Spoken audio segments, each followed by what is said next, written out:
I'm going to be following fast right behind her to Springfield. So anyway, happy to take any questions from members of the media. Brendan.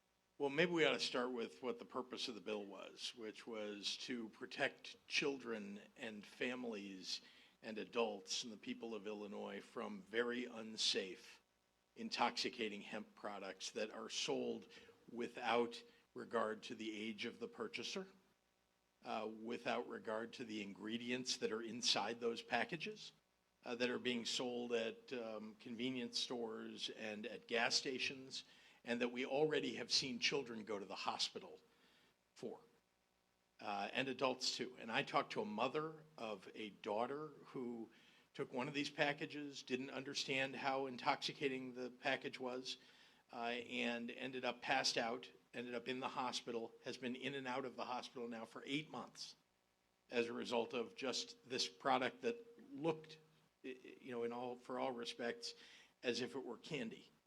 Some of these products, if you've ever seen them, it'll say Skittles on the front with a Z on the end.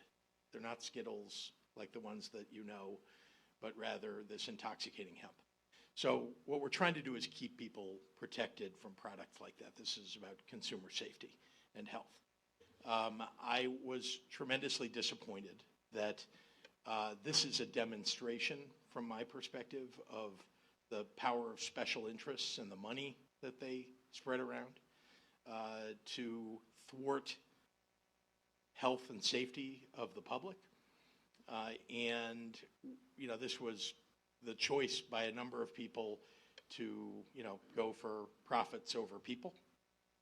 And I was disappointed to see that. Now, I want to be clear.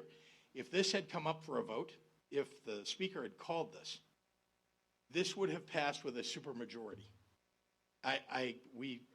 We know that the vast majority of Democrats were in favor of it, and the vast majority of Republicans were in favor of it. So the fact that it didn't get called a bipartisan bill to safeguard the people of the state of Illinois is a tragedy. Yeah, Isabel.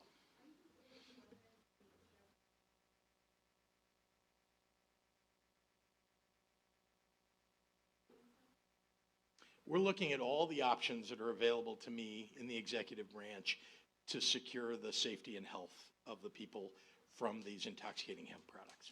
And I want to make clear to everybody, because I know the other side on this, people who are advocating for these packages to be just available to everybody, that they've been making the case that we're going to shut down CBD oil or these shops that are good actors that are just selling products that come from hemp, which, by the way, I signed a bill to legalize in the state to make sure that the hemp products could be sold here safely. And they found a loophole to jump through. But the people who are doing it safely and who are providing products that many people use day to day are not the ones who are at fault here. It's others. And so I want to make sure that we're using every possible power that I have in the executive branch to deal with it. But it does take legislation to do some of the things we need done.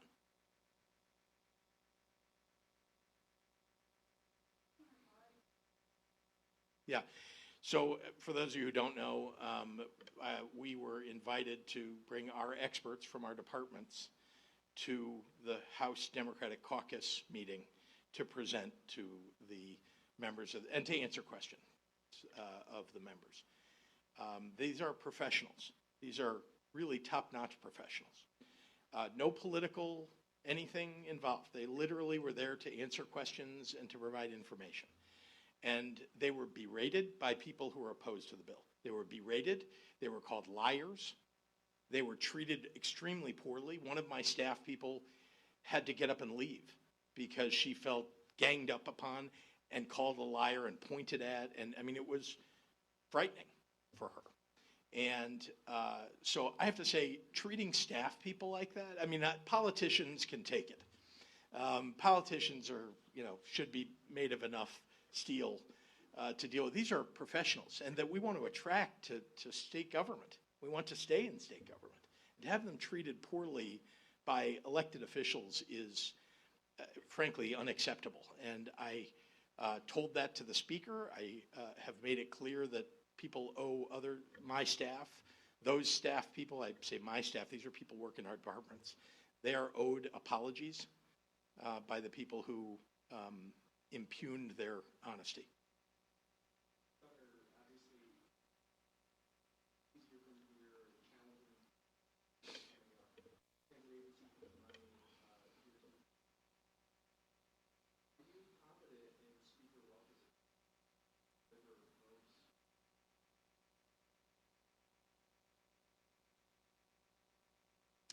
I'd like to say that there have been easy years since I became governor to get things done. We've been going after big things. Balancing the budget in the state of Illinois is never an easy thing, but we've done it for 6 years in a row, and we're going to do it again. But yeah, there are big challenges to overcome, and certainly what happened with regard to the hemp bill is, is potentially a demonstration of challenges that the House will have in organizing to overcome some of the challenges that we're going to face this spring. Sorry, Shia Kapos, yeah.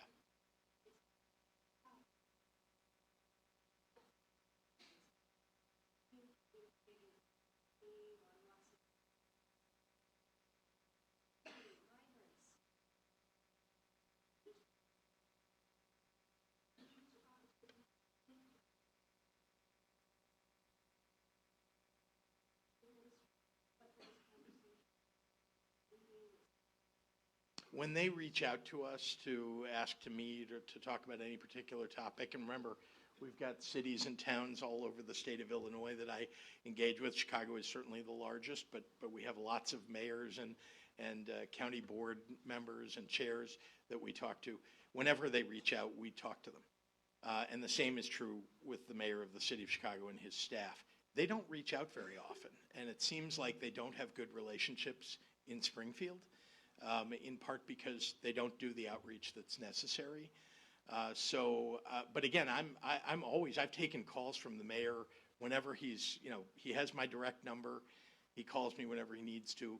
He doesn't call very often. Maybe in the time that he's been mayor, he's called me perhaps 5 times.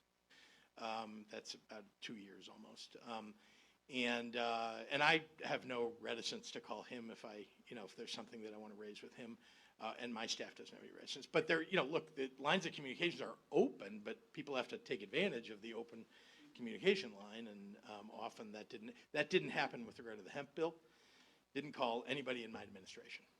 Never raised it, And with regard to his budget, literally the last call that we got from them was in September, and then once in December, we, by the way, scheduled calls, and then they didn't show up.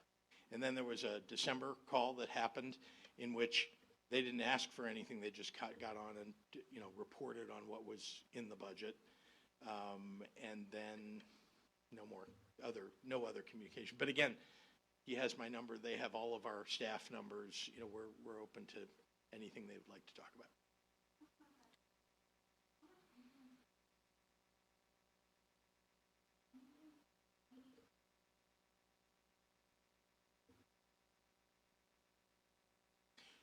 No, in fact, I don't think people lied. I'd like to think that people didn't lie to us.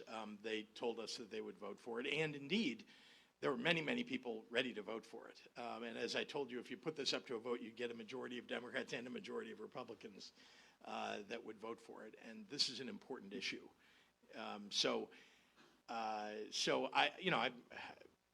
I wish it had been called. I think not calling it was irresponsible.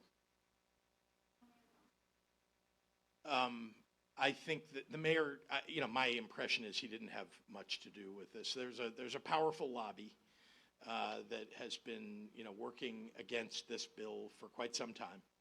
This was not an easy bill. If it had been, it would have passed last May. When it passed the Senate, they would have passed it in the House. They worked hard in the House to keep it from getting a vote in May, and in December, I let people know that I thought it was important for us to get this done this year, because every day that goes by, there are people buying these products, and there are people whose health is being put in danger with these products, and So like I said, it's a tragedy that the bill didn't pass. The mayor had very little to do with the ultimate result. I think there was a raucous meeting of the Democratic House caucus in which there was a lot of yelling at staff by people who were opposed to the bill that the speaker did not intervene about. And you shouldn't let staff get berated like that. You just shouldn't.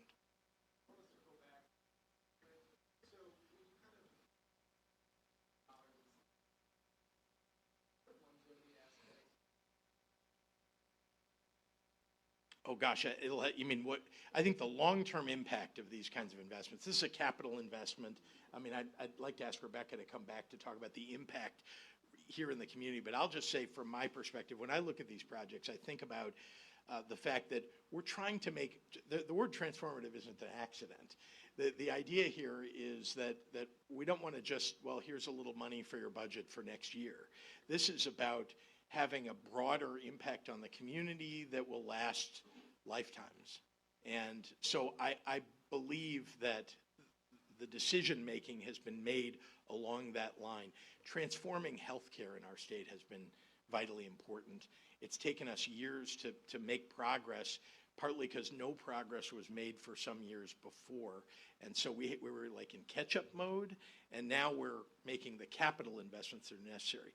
I want to remind everybody, by the way, the operating budget of the state is different than the capital budget of the state. And so that's why when you hear about challenges of passing an operating budget or balancing it, which we do every year, and we will do it again, we'll balance the operating budget. But it's different than when we talk about $200 million being invested. This is long-term. This is going to last for hopefully decades. But I want to ask Rebecca just to come back and talk about the impact of this investment. Thank you. The impact for this investment for us is really going to take our community to the next level in healthcare and in our education and our support services. By having everything under one roof, it's really going to address our critical gap that is for the access and equity to fulfill our mission and empower our individuals and our families that we serve. And it's really, we're hoping to expand our reach and strengthen just our own partnerships within our community to have great person-centered care and ultimately ensuring that everyone in our community has the support that they need to thrive. So.